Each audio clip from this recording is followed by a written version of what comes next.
Another day, another banger. Today, we're diving into the third day, where a man visits a strange island, and things get real weird when everyone there claims he's their long-dead leader. It's a wild, mysterious story you don't want to miss. So, sit back, relax, and let's get into the recap. Episode 1 starts when Sam has a phone conversation with his wife about missing £40,000. After the call, he drives to the woods for his yearly ritual to remember his dead son, who was kidnapped and murdered years ago. During this ritual, he sends a small striped shirt down a creek while listening to Dog Days or Over by Florence and the Machine. He sits by the creek crying as he watches the shirt float away. While performing his ritual, Sam sees a teenage girl named Epona trying to hang herself in the woods. He also notices a young boy with curly hair pulling on the rope to help her. Sam quickly runs to save Epona, managing to get her down just in time. After rescuing her, she denies there was anyone else in the woods with her, despite Sam's insistence about seeing the boy. Epona tells Sam she lives on Osea Island, which can only be reached by driving across a causeway during low tide. Sam drives her home. On the way, Epona talks about an upcoming music festival on the island that attracts many visitors. She seems excited about the festival and shares details about the island's traditions. They arrive at a tavern run by Mr. and Mrs. Martin. The Martins seem to be taking care of Epona, as she has a difficult relationship with her father, Jason. Mrs. Martin recognizes Sam from television, where he appeared during the search for his kidnapped son. She shows an unusual interest in his grief and past experiences. Sam repeatedly tries to make phone calls about the missing money but has trouble getting a signal on the island. He eventually reaches his wife, who confirms the money is indeed missing. During a conversation with Mr. Martin, Sam reveals that he and his wife plan to use the £40,000 to bribe someone named Ade to help them move. The tide rises, blocking the causeway, which means Sam can't leave the island until the next morning. Mr. Martin, who maintains an eerily constant smile, offers him a free room at their inn. When Sam goes to his room, labeled Room 1, he finds an American woman named Jess already staying there. They both find it strange that Mr. Martin would assign Sam to an occupied room. They go to the pub for drinks, where Jess tells him about the island's Celtic festival. She explains it's an ancient celebration that brings many outsiders to the island. The pub gets increasingly crowded and noisy as night falls, with locals becoming rowdier. As Sam drinks more, he becomes increasingly disoriented. He stumbles out of the pub into the darkness and sees the same boy from the woods. The boy appears to be watching him from a distance. Sam follows him through the dark island paths until they reach an abandoned watchtower on the beach. Throughout his walk, Sam encounters several disturbing sights of dead animals and insects. Inside the watchtower, Sam finds a horrifying scene with bloody body parts scattered around. There's also a blood-soaked child's shirt on the ground that catches his attention. He sees the boy again, but this time the child is wearing a brown sack over his head and black boots, holding large scissors in his hands. The air fills with distorted screaming sounds, both from Sam and from unknown sources around him. The scene suddenly ends when Sam wakes up in his car. He discovers the missing money is in his trunk.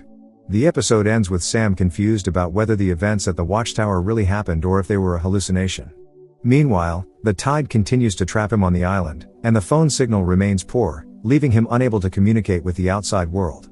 The Martins, particularly Mr. Martin with his perpetual smile, continue to insist that Sam stay at their inn, while Mrs. Martin maintains her uncomfortable fascination with his tragic past.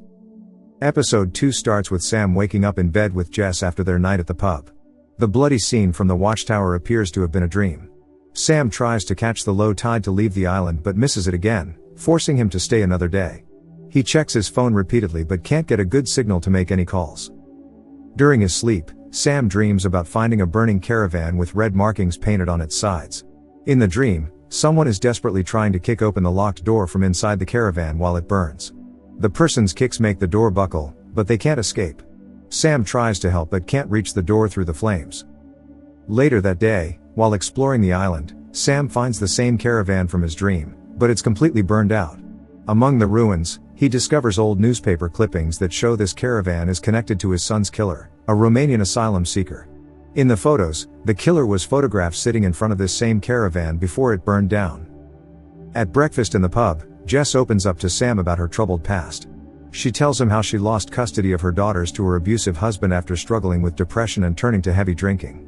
Jess explains that whenever she travels anywhere, her husband sends someone to watch her and report back about her behavior, ensuring she stays in line if she wants to keep seeing her daughters. During their conversation, Sam also reveals more details about his son's death. He explains that he was on an intense phone call when his son disappeared. He turned his back for just a moment while dealing with this call, and when he looked again, his son was gone. The police later found his son's body in a river. The murderer confessed to the crime but died by suicide before facing trial. Sam hears about a local archivist named Mimir, and the name triggers something in his memory. He goes to visit Mimir's house and finds the man passed out drunk on the ground outside. Sam helps Mimir into his house, where he discovers numerous folders filled with newspaper clippings. Among them, Sam finds articles about his son's death and learns that Mimir was the person who performed the autopsy on his son's body. While Sam is questioning Mimir about these connections, Mimir suddenly becomes frightened and tells Sam to hide. Before Sam can react, a group of masked men break into the house. They threaten Mimir with a crowbar and forcibly take him away, while Sam remains hidden. After leaving Mimir's house, Sam returns to the burned caravan to investigate further. While there, he's suddenly chased by several people wearing hoods. Running through the island, he encounters Epona's father, Jason, who immediately points a shotgun at Sam. Jason appears unstable and angry, blaming Sam for his child's death. During this confrontation, Sam learns that while Epona is still alive, she had a brother who died in a farming accident. After a tense standoff, Jason finally lowers his gun but gives Sam a cryptic warning about the darkness that is coming to the island. As night falls, a festival begins on the island. Sam and Jess decide to take acid together during the celebrations. While under the influence of the drug, Sam encounters Mr. and Mrs. Martin, who urgently warn him that Larry is trying to kill him. Mrs. Martin grabs Sam's hand and leads him away from the festival. She takes him through several dark paths before disappearing, leaving Sam alone in a clearing near an old church. The episode ends on a frightening note when Larry suddenly appears in the clearing and strikes Sam in the head. Because Sam is under the influence of acid at this point, it's not clear whether this attack actually happened or if it was a hallucination. Episode 3 starts with Sam regaining consciousness, wearing a hood and surrounded by fire. He hears bell ringing and a preacher chanting. When Larry removes the hood, Sam sees he's still affected by the hallucinogenic drugs from the festival. He sees visions of a baby carriage, hears crying, and notices the preacher performing a ritual at a table. The current island father sits on an ornate couch with two blonde girls, while Larry, with a bleeding forehead wound matching Sam's, seems to be enjoying Sam's confused state. The preacher performs a ceremony involving animal sacrifice and wine, forcing Sam to drink it. He makes Sam eat part of a still beating heart, then takes a bite himself. During the ritual, the preacher prays for Osea to receive its true father and speaks in what sounds like Gaelic or Latin. The old father and preacher say they want to save Sam, but Larry wants to kill him. Larry throws the hood back on Sam and drags him downstairs to a basement, banging his head on every step. In the basement, Sam notices his shoes given by Mrs. Martin are glowing purple in the dark. He finds Mimir waiting there. Mimir explains that Osea was considered the soul of the world by the Celts and needed a father figure. He reveals that Sam's grandfather was actually born on Osea and was the son of Charrington, who fled with his child to protect him from this life. This makes Sam the rightful father of Osea. Before Mimir can explain more, Larry returns. Larry hurts Sam by pressing on his head wound, then gags him with cloth and duct tape before dragging him across the island. Throughout the night, Sam experiences more hallucinations as Larry takes him through the darkness. They arrive at an old stone tower with a small pool. Larry ties Sam to the wall and prepares weights and a blue rope, planning to drown him, saying Sam's presence has split the island in two. Sam manages to kick Larry in the head, knocking him out. He breaks free from the board he's tied to, moves his bound hands from behind his back to the front, and uses Larry's knife to partially cut the rope, leaving it tied to one wrist. He throws the knife in the pool and leaves Larry unconscious but alive. Sam tries to escape through the mud flats but fails from exhaustion. He wakes up on the beach surrounded by crabs. When he attempts to leave in his car, islanders block his way. He runs to the causeway and tries crossing it as the tide rises, struggling against the increasing water depth and strong currents. Jess finds him and pulls him back to shore, where she shows him his bag of money she found in their bathroom under the sink with salt. At Mimir's greenhouse, while Sam changes into dry clothes, Jess reveals she grew up in a religious community similar to a cult. She questions him about his son Nathan, and Sam admits Nathan could be difficult and sometimes cruel, mentioning a period when he tortured insects.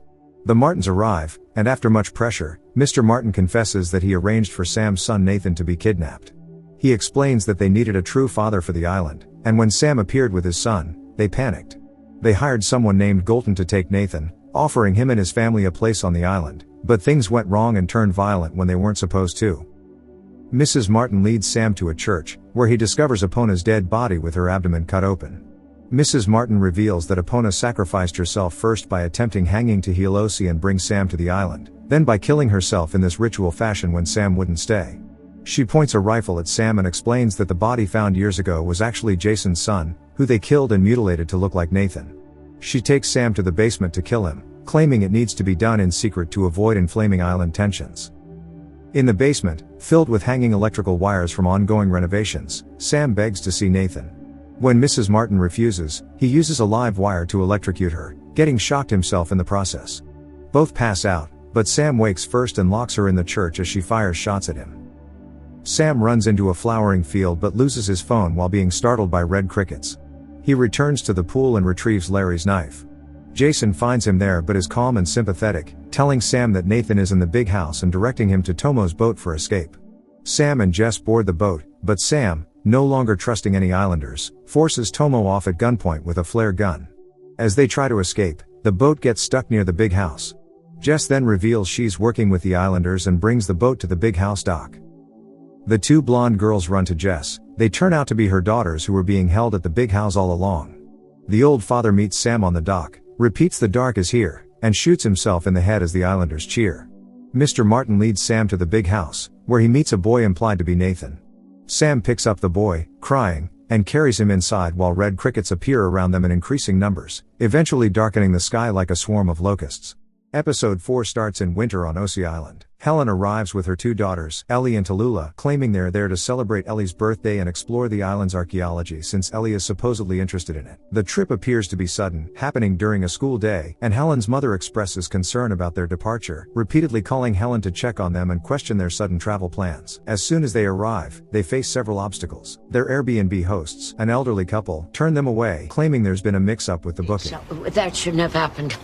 We don't do holiday lets no more. We're done with that. The woman makes uncomfortable comments about the children's father's race and suggests it's not a good day for visitors. When they try to find a room at the local hotel, they encounter an older man being confronted by suspicious younger men in the lobby. The man appears frightened and quickly turns them away without explanation. While continuing their search for accommodation, they witness several disturbing sights. They see a man crying uncontrollably as he hurriedly packs his car with his belongings. Further along, they discover a disemboweled sheep lying in a field, its innards spread across the ground. In an abandoned building, they stumble upon what appears to be a makeshift gynecologist's office, complete with medical equipment and examination table. During their exploration, they discover their car has been stolen, leaving them stranded on the island with no immediate way to leave. Throughout their exploration, they meet several island residents. Larry approaches them and gives Ellie a Saxon necklace with a fish symbol, making Helen visibly uncomfortable. Why are you telling me that?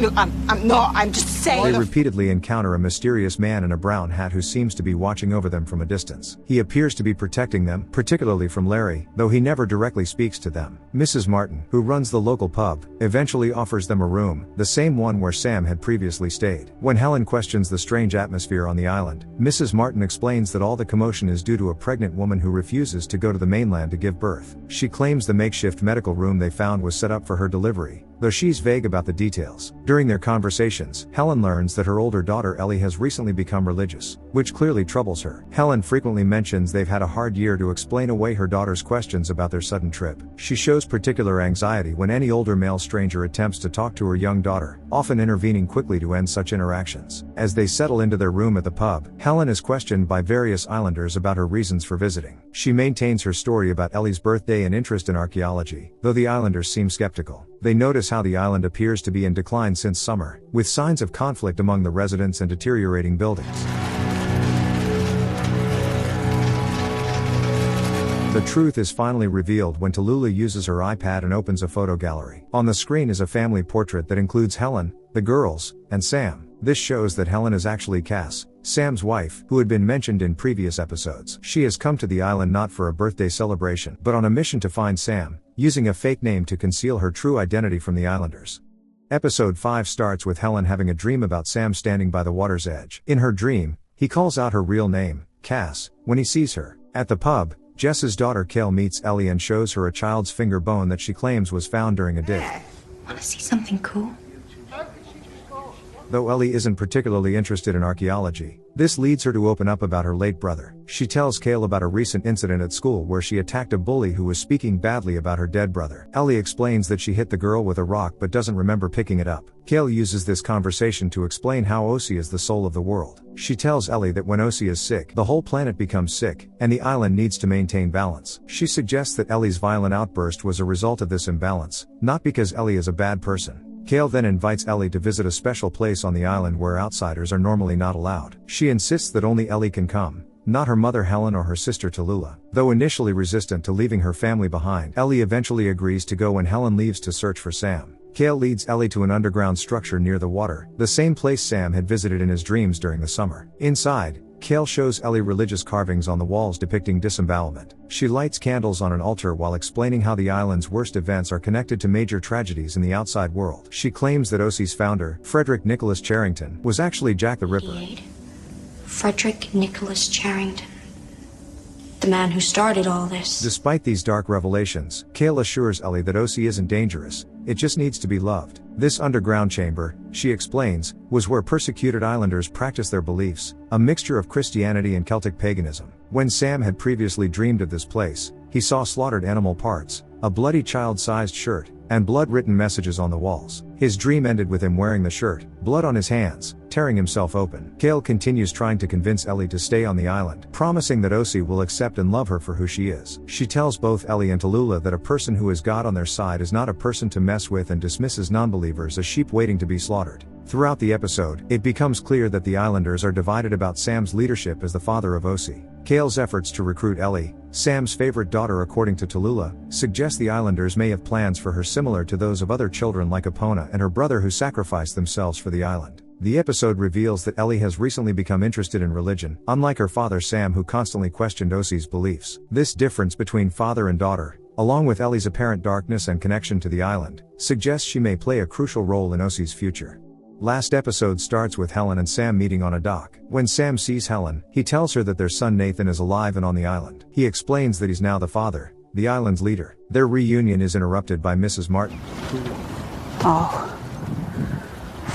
who reveals that a baby has recently been born that challenges Sam's authority. Upon questioning, Mrs. Martin admits they kidnapped Nathan. Inside the big house, Sam shows Helen a young boy he claims is Nathan. Helen becomes distraught, pointing out that this boy is the wrong age and appearance. Nathan would be 16 now, not 9. Mrs. Martin explains that the boy is actually Sam's blood relative, fathered by his great-uncle with a very young girl. The boy wears red pants and a striped shirt with a matching red jacket. Mrs. Martin then reveals the full truth about Nathan. They hired Golton to kidnap and keep Nathan for a few weeks, but when they went to retrieve him, they found him dead from an attempted escape. Believing Golton had cursed them, they disposed of Nathan's body in the sea near the causeway and substituted Jason's son's body to deceive Sam and Helen. Mrs. Martin says she wants to be right with Helen but begs her not to take Sam away from the island. Their conversation is violently interrupted when Jason arrives and kills Mr. Martin with an axe. We're ready! The group flees through the big house's back door, passing burning cars and through a hedge maze. They see Jess and Larry among a crowd standing in front of the house, with Ellie holding baby Epona in a nearby truck. Mrs. Martin collapses in grief over her husband's death. Meanwhile, Jess has convinced Ellie to help arrange a meeting with her parents by promising no one would get hurt. Sam and Helen meet Ellie in an unfinished building, where they have an intense argument about Nathan's death and Helen's emotional distance from the family. Ellie accuses Helen of being like Stone, while Sam at least shows his feelings. During this meeting, Ellie reveals she had a hidden radio transmitting their entire conversation to Jess and Larry. Larry and Tomo capture Sam and Helen, bringing them to the town square for a public gathering. Jess presents her newborn baby, whom she has named Epona, declaring her the future mother of Osea. She announces that under her leadership, the island will change and everyone will be safe, regardless of which side they took. Despite her earlier promises of no violence, Jess orders Mrs. Martin's execution, saying the amnesty doesn't apply to her. Preacher injects Mrs. Martin with a sedative, and Tomo and Larry drown her in a water trough as Ellie watches in horror. Helen and Sam are imprisoned in the pub's upstairs room. Lou, who had been hiding under the bed the whole time, appears with a large kitchen knife she took from Ellen's house and frees them. They find Ellie with Jason at the hotel. Helen gives Sam the knife, insisting he must save their daughter to make up for losing Nathan. Sam enters and repeatedly stabs Jason to death.